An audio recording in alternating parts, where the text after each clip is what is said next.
Thank you and welcome to the TLC resource session on study jams. The session will be facilitated today by Dr. Dawn Summers from the SSU School of Nursing. And now I'll turn it over to you, Dr. Summers. Thank you so much, and thank you everyone for joining today as we discuss how to support learners through the use of a study jam.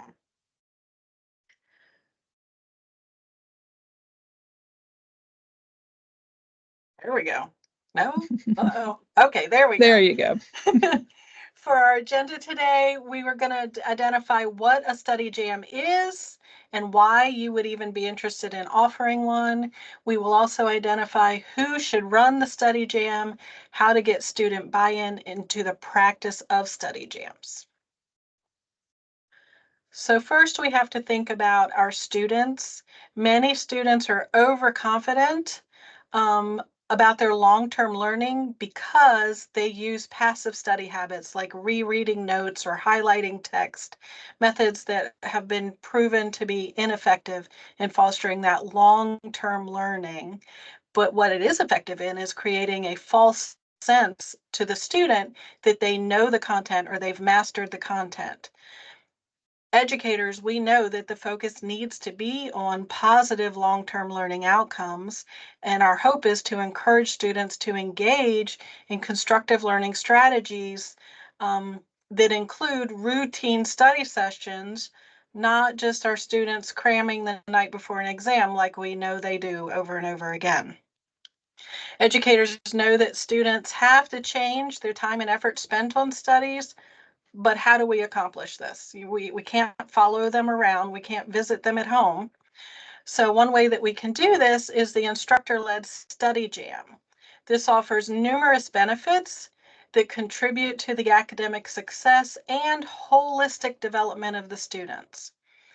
These sessions are facilitated by faculty and provide a structured collaborative learning environment that stimulates students to engage in and use effective learning strategies that will then improve their learning outcomes. I know one thing that I was able to identify quickly with my students, one of the first study jams I offered, was the amount of distraction that occurred during the study session. You know, often as educators, we hear students, they say, I studied for hours and I only got a 70. Well, because how much of that conversation during their study time is really based on the content that they're supposed to be studying. So I was able to work with students in a study jam to keep their conversations focused on the content, and then their studies became more effective because they were focused more. And I actually had students report that through those practices with me in the study jam, in their independent group discussions, they were doing a better job of identifying when the group was getting sidetracked and could get their group back on task, that then improved their learning overall, even in their independent study groups outside of the study jam. So why offer a study jam? What is it? In essence, it is a collaborative learning session, either in person or online. This can be done online as well, for a group of people to come together with a shared learning goal. That's basically what a study jam is. And this type of learning is not limited in the subject covered or even the skill level of the learning group. The study jam involves inviting a whole group of students in any teaching setting to actively collaborate and negotiate with the teacher and each other to learn. This type of learning activity moves the student from that passive learner that we think of so often in a classroom to an active learning partner within that learning environment. It should be a relaxed learning setting with outcomes of learning and teaching jointly negotiated and the shared responsibility of learning. And this creates a greater level of student empowerment. The relationship between learner and teacher deepens as the learner becomes a shared partner in the learning. Teaching is done with the student, not to the student. And this is a very important aspect to keep in mind when planning a study jam. Let the students take the lead in the discussion. The instructor role is to fill in and correct where needed, not to lecture or drive conversations. So you may be saying to yourself, but I already pour into my students and their learning during class. Why should I take the time outside of class to schedule a study jam? Here's why. Students who are motivated and engaged are more likely to retain information over time. They're also often better at identifying their own strengths and weaknesses through the study jam practices that develop better study habits specific to their individual needs. Offering this unofficial time with students can enhance the student-teacher relationship, leading to improved school engagement, learning, and achievement as students' participation in the study jam, they kind of develop a sense of being cared about with the instructor. It is hypothesized that the importance of feeling cared about is important as students may feel vulnerable in this higher education setting in relation to maybe their age or even just the hierarchical structure of the educational environment. It is also suggested that improved student-teacher relationship can help faculty manage work obstacles such as burnout, stress, and heavy workload. And I know we don't know anything about that, right? I can share personally that I look forward to study jam time with my students because I'm able to connect in a way that's just not possible in the classroom. And I always end up learning something from my students. And this is an excellent way to build relationships, strengthen classroom learning. I have found that through study jam discussions, classroom discussions and activities become richer. Even my quietest students who typically would never participate in the classroom, after being in a study jam and developing that sense of being cared for and safety in sharing, they engage much more in class activities. um, so that is a great benefit to student learning. So who runs the study jam? And this is most important to understand. A study jam is not another lecture session with a professor in front of the group talking at the group. This is not a graded experience or even an opportunity for bonus points.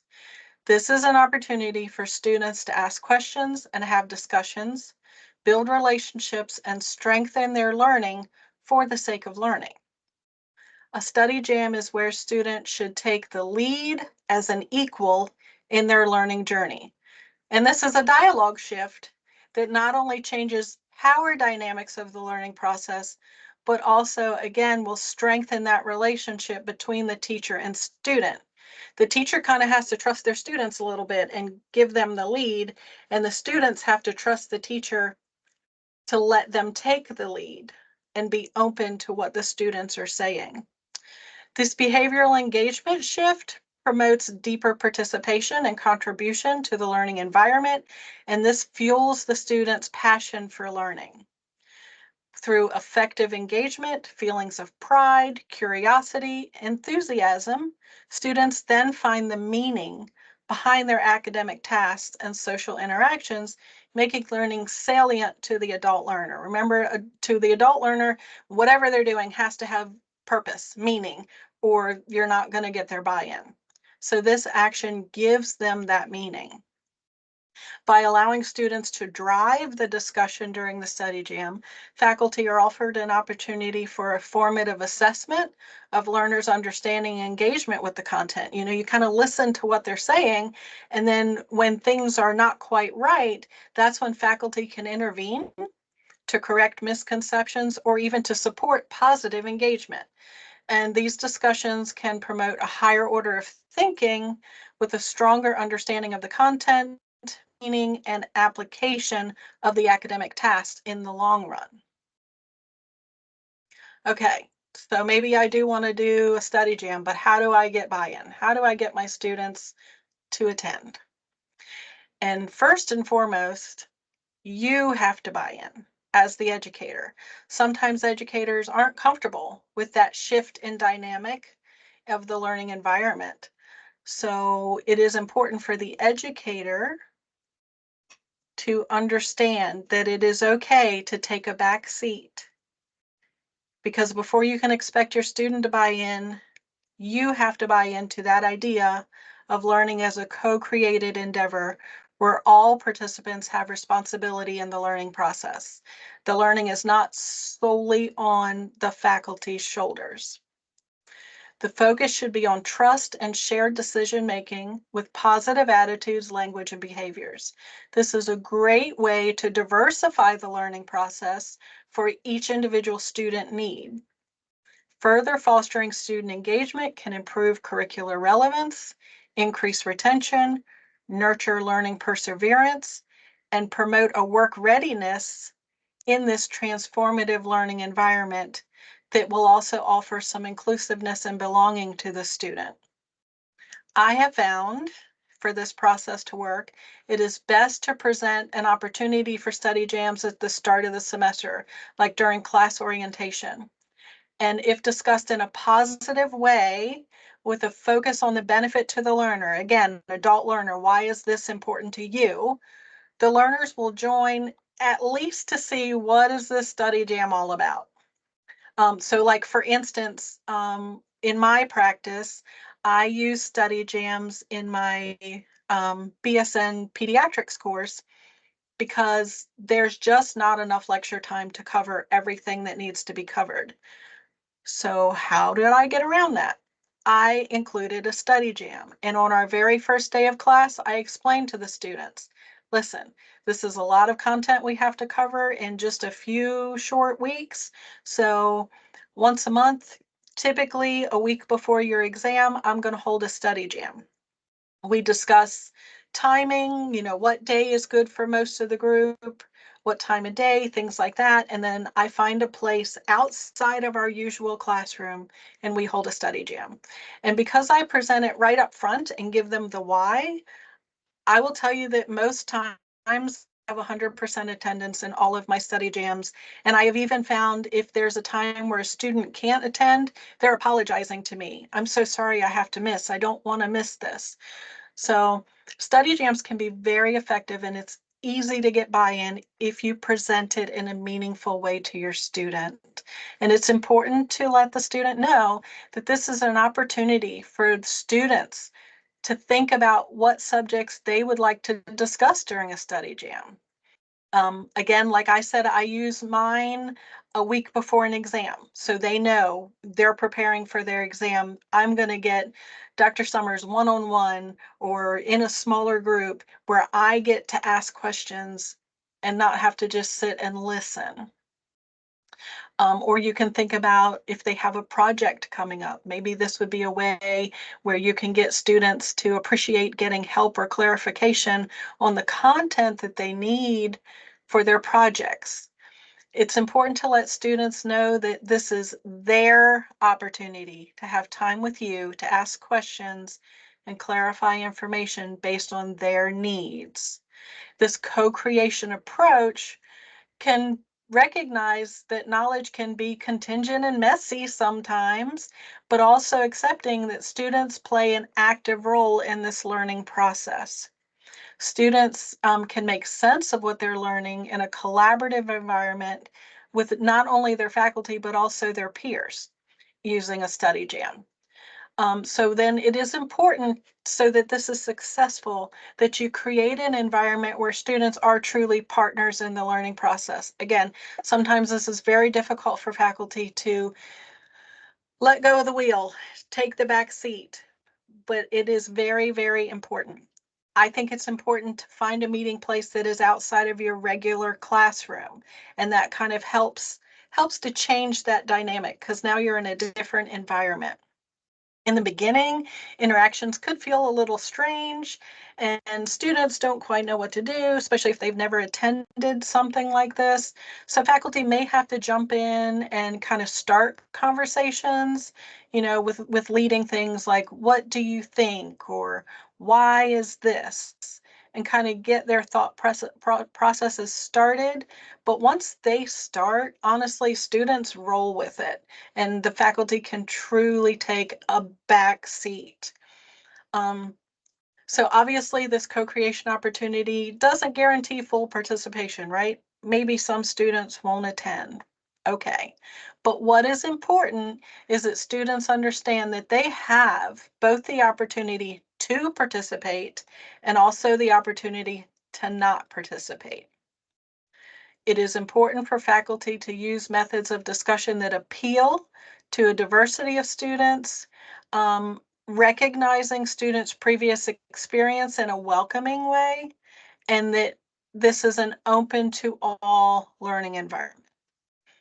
Even if some students don't attend, you know for sure you have buy-in when students are asking you to hold a study jam with them. Um, and that is a really great feeling because then you know they get it. They know why this is important. And you know that they are now invested in their education, which is what, as educators, that's what we want. That's how we create lifelong learners. We develop that investment. Okay, so research supports the premise that students want teachers who care about them as people. They want teachers who have standards and that they believe in each student's potential. The challenge in educators inside and outside of curriculum is to ensure that our actions and words communicate that care and respect. Positive active engagement promotes learners' function in dealing with the challenges of academia through enhanced cognitive and social emotional engagement. And the alternative is students who feel isolated and lonely, resulting in a possibility that students feel time spent on their learning is wasted and they stop attending. We don't want that. Instructor-led study jams offer a valuable supplement to the traditional classroom. They provide students with personalized support, foster interactive learning, and contribute to a positive and collaborative learning community. Designing time with students to foster not only cognitive, but also behavioral and effective engagement can benefit students and faculty, leading to a happier, more successful campus atmosphere.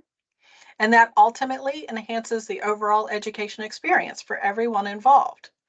So I do hope that you will entertain the idea of giving a study jam a try because the time is student led. There is little work for the prep for the instructor, but the time is invaluable to the teaching and learning experience. You don't have to create a lesson. You don't have to create an exam. You don't have to create resources. You just have to be there with your knowledge and guide your students. That's all. As an aside, I will say if you offer a study jam and you have students not doing well in the course, but they're upset when they're not successful, you could ask the student, hey, did you take advantage of the study jams? And that puts their lack of success right back in their lap. And this promotes the important understanding of their responsibility and their educational experience. And I will say, if you think study jam, that's kind of wacky, why would I want to call it that? You don't even have to call it study jam. I, years ago, was working with a group of students who were just across the board on the struggle bus and was trying to think of ways that I can help my students. And as I was thinking about it over the weekend, I was out shopping, and I don't know if you can see this t-shirt, but I just stumbled across this t-shirt, and it's the ambulance like turned into a big subwoofer, and it says Jambulance Sessions, and I thought study jam. So that's where my term study jam came from. You can call it whatever you want, but what's important is that you make it student led and student positive.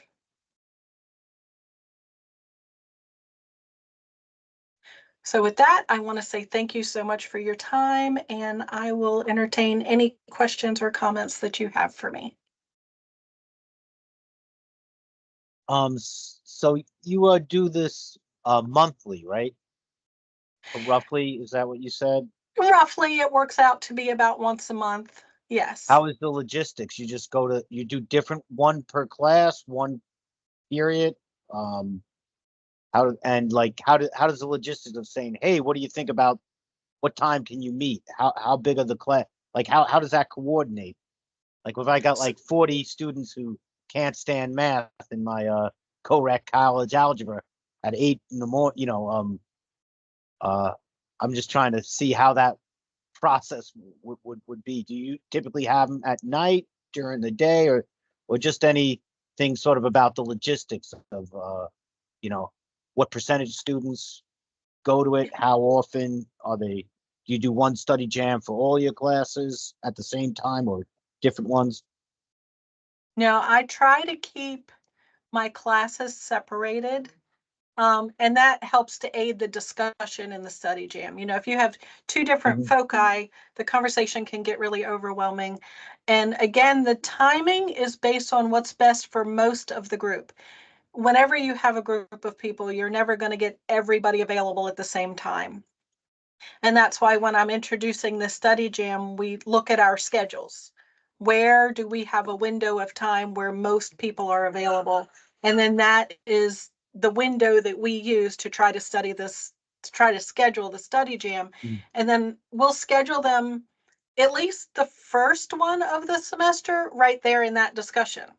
Okay, so we're going to plan our first study jam to be on this day at this time, and I'll let you know where. And then, I go to my secretary and say, is this room available? Where can we go to meet? And then we just take it from there. And honestly, I would say I have at least a 99% attendance, if not 100, on just about every study jam I've ever held. Wow, that's very impressive. Just because I wouldn't think, you know, it seems to me it's hard to, let alone actually find a time that everybody's free, that 99% of the people are free, let alone getting so in general, I'm not sure how many study jams you have had, how long you've been doing this. Do you do it evening, day? I mean, it's whenever it's available, but uh, typically, what does it end up being? What time? Uh, what roughly time of day and about how long? I schedule the study jam for an hour because, all of the research shows that after about 20 minutes, your short-term memory is full, right? Mhm. So we don't want to go too long. So an hour. I let the students know ahead of time, that this is your time. So you come to me with questions, things you want to discuss. I'm not going to have a lesson plan for you. I am not going to have specific things I want to say to you. This is your time. We have an hour. Um, and typically our study jams are held during the day. There have been some groups where early evening was better, and I just, I worked it out so that I was available for them. It's not every day of the week. It's not even every week of the month. It's, Right. one day, maybe one day a month, maybe one day every other month. Got you. And like I said, and then so I don't know how many preps you have. You probably have somewhere between 2 to 3, maybe even 4, even though I think the contract says maybe 4 is too much. I forget there's something in the contract about the number of different preps. But so if you have 3 different preps, you'd have 3 different study jams, like each Yeah, on a in monthly in basis. essence. Yeah. Yeah, yeah. So you're doing. But if you have 2 different sections of the same course, probably there one study jam would at a single time would Oh yeah, be good. absolutely. Absolutely. And All right. it's a great thing, like, maybe your students are doing okay and you don't think that they need some extra help, but if you see that they're struggling, then that's a great time to say, hey, I'm going to offer you guys some time with me outside of class. Bring your Um, questions. I got it. All right. So it's very fluid. It shouldn't be stressful for anybody involved. I got you. Then it's something when you initially, the first time you introduced study jams, did you just introduce it in a single class, or you just went in with, all you did it to all your classes that first semester you introduced it? I introduce it to all of my classes on our orientation day. That, hey, this is something that we use. This is why we use it. This is what you're going to get out of it. When are you available? First day of classes. Yeah. Is that what you mean by not the orientation over the summer, but Right, yes, the first day of day. Got you. class. So have you had students who have participated in study jams in more than one class that you've had? Yes. So do you find having those students who've had that experience before, is that helpful in terms of getting the buy-in from students in the next class? If you've got a few students in class who said, oh yeah, we did this last semester and it was really helpful. Yes, actually, so we run peds in the fall. So my 2 falls ago class, not this past fall, but the fall before that, whatever year that was, that group is now seniors. So this past fall, when I met the juniors and I'm having my orientation first day of class and I bring up study jams, a couple of them said, oh, we heard from the seniors about this. This sounds cool. So they do share. Yeah, yeah. Well, and I think one of the things that's great about this too is all the research shows like effective teaching is relationship based, and to have this opportunity to interact in this informal way outside the classroom, I'm sure builds those relationships as well. Yeah. Like I said, I have found that, my shyest, quietest students that don't interact at all, after a study jam or two, they're right in there sharing what they've got to say during our class activities. So I know you mentioned before kind of maybe orienting these around preparation. Maybe you have one a week before an exam, or orienting the schedule around a major project that might be due in the class. Do you feel like it's important to have that sort of structure to be able to, even though you're allowing and encouraging the students to kind of lead the session, to have some kind of level of this is where our focus is going to be, so that they know where to start thinking about what our questions might be and things like that?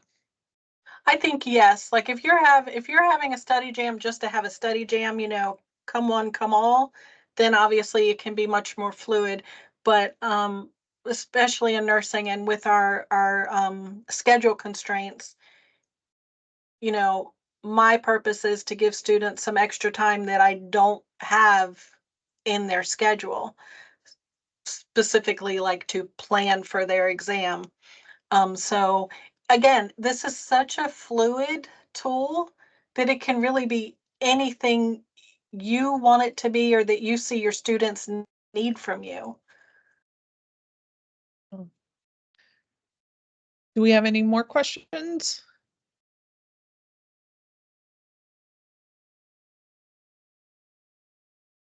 Okay. If not, thank you so much, Dr. Summers. This was really informative. I have been taking notes throughout, so I will certainly be looking into how this might work out for me in my classes. We've recorded this session. I'll share the recording in Monday's TLC newsletter, and then ultimately we'll have it up on our TLC website so folks can access it. So thanks to those of you who attended, and thank you especially, Dr. Summers, for sharing this with us. Oh, thank you. And I am always welcome to have conversations if anybody is interested. Yep, thanks. Great. Again, I think particularly to my college algebra class where there's like 48 students, and then by week 5 there's a lot less than that. So kind of to get that message and maybe try to build some of that, so hopefully that can help with that. It's just it was also 8 in the morning, so I mean that's a factor as well. But I'm hoping that can kind of build that. And then, as you know from being on the retention, that in addition to the benefits of learning and the ownership of it, just it provides a little bit of a connection to the campus. So Yeah. that's also I think another attractive thing about these. So thank you. Oh, you're welcome. Thank you, Phil. Take care. I think I can't leave. For some reason my Teams